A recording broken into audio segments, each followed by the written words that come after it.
Chapter 493.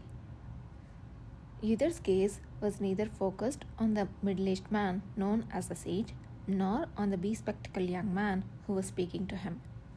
What had truly caught Yudhir's attention was a timid young man standing at the farthest corner, clutching the hem of his cloak tightly. His face looks much younger than I remember, but the reddish skin indicative of southern heritage, the long scar on one ear, even the color of his eyes. He looked strikingly similar to the sage who would reveal himself years from now if one disregarded age. In Yudhir's mind, the face of the sage whom he had personally executed for bewitching Emperor Kashtian in his past life resurfaced. The current sage of the Star of Nagran had been an extremely elderly man with long hair when he revealed himself years after the Star of Nagran's internal demise.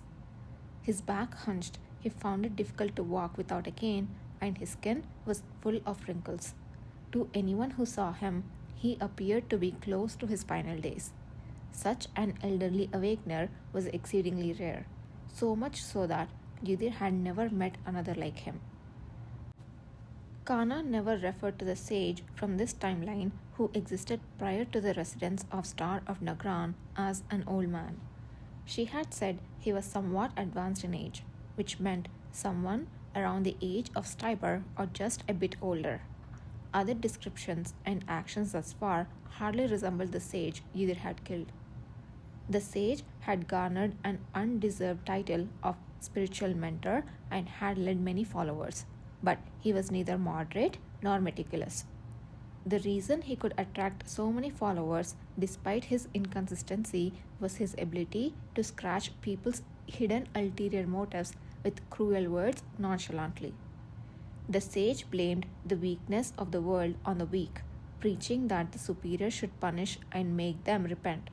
When secretly applying his awakened ability, he could achieve astonishing effects even with a minor mental power that barely changed people's moods.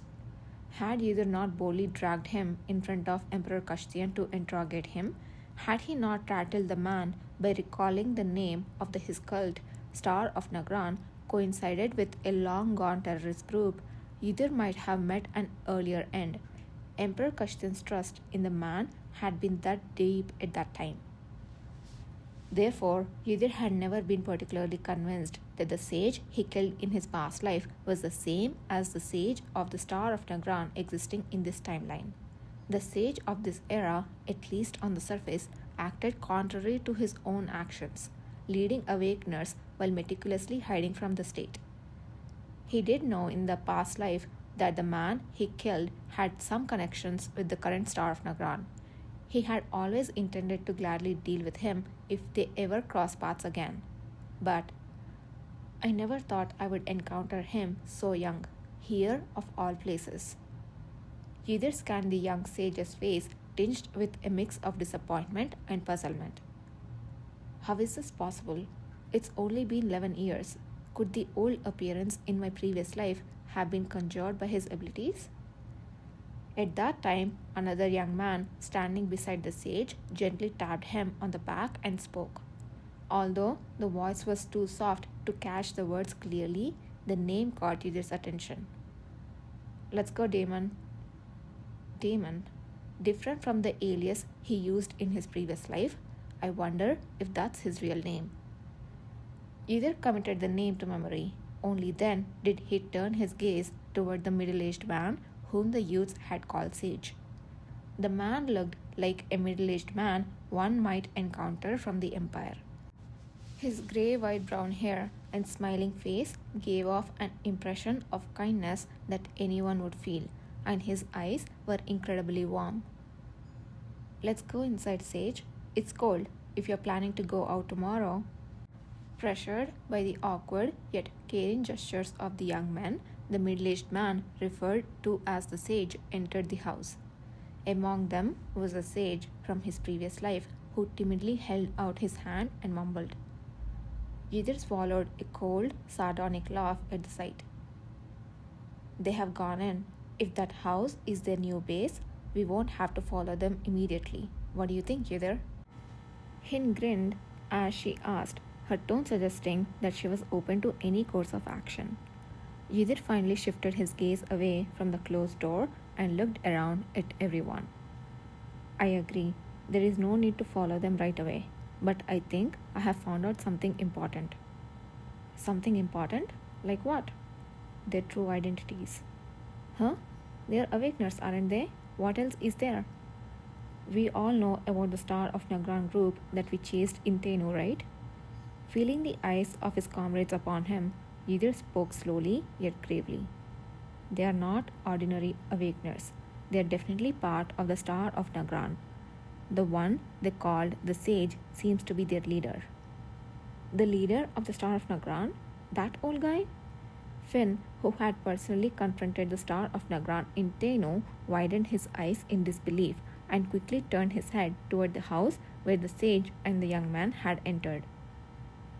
What? I thought Finn said you had captured all of them except one. That's only part of it. So, we have hit the jackpot then. Hin swiftly came to a conclusion.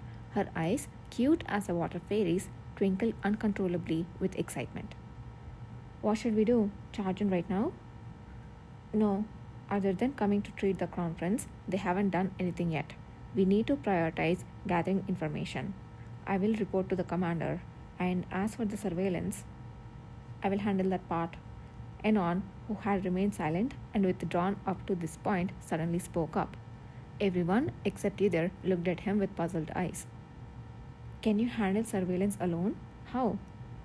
I have lived in the capital for quite some time. I know people here and there. Monitoring a single house should not be a problem. His nonchalant tone seemed to reassure the team as a icy expression faintly dawned on their faces. That makes sense if you have been living here then. So that's why they brought you along. I will attach my shadow to that house as well.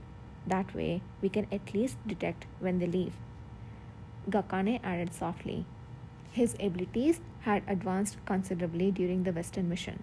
Not only could he manifest his shadow as a separate entity, but he could also use it to track specific targets. One of the new skills he'd acquired was the ability to attach his shadow to someone and detect their movements. I had heard the story while returning from the West, but this was the first time I actually saw it. I was struggling to grasp its full implications. Yudhir inquired to get a precise understanding of Gakane's ability. So, up to what distance does this work? The further the distance, the less I can perceive. But within the range between here and the cavalry headquarters, I can sense comings and goings even in my sleep. Wouldn't it be noticeable once attached? If it's hidden in places like the shadow of a wall, no one else would know. No one has ever noticed it during training either. It must be really convenient. If I had that ability, I could slack off in the training ground until I sensed Yudhir or the commander approaching. Finn. Just kidding. With a stern look, Yudhir's arms crossed, stayed at the closed door of the house. After a moment, he made his decision. Fine. It seems like the best we have got so far, so let's go with it. Proceed cautiously with the remaining tasks and investigate in your own ways. Understood. Once the conclusion was reached, Finn left, stating he had other matters to attend to. Yudhir took one more closeful look at the lodging where the Star of Nagran was staying amidst his hurrying comrades. The sage and Daemon. The current sage and the one who would be a sage in the future. It felt incredibly strange that due to unforeseen circumstances in his previous life, he was seeing both of these individuals here together. When I return, I will report this and call for Kana. I should also visit Hosanna and Gale and Doyle brothers, whom I haven't seen in a while. But before that, there was one more thing he had to do. Gakane? Yudhir whispered softly, avoiding the eyes of the noisy elder siblings and Devron. The red-headed young man who was walking a step ahead slightly tensed his shoulders.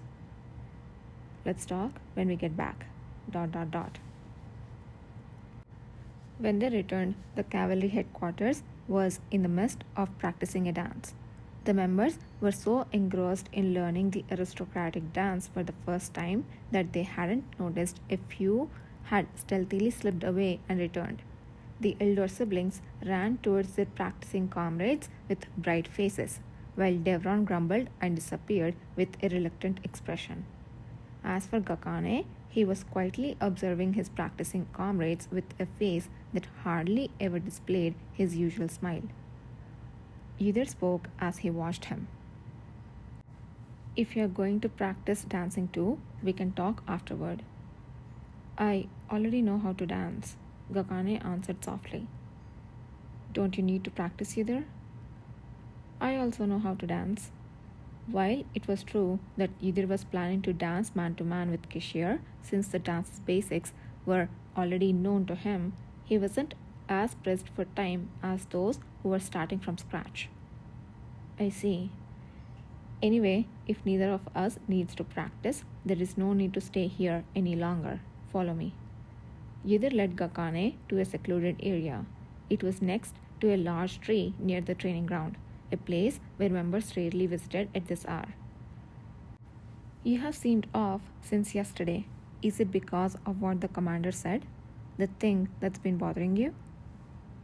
Either about the dance with the commander. Do you really have to be the one to do it? Instead of answering the question, an unexpected counter question flowed from Gakane. Either blinked twice. What?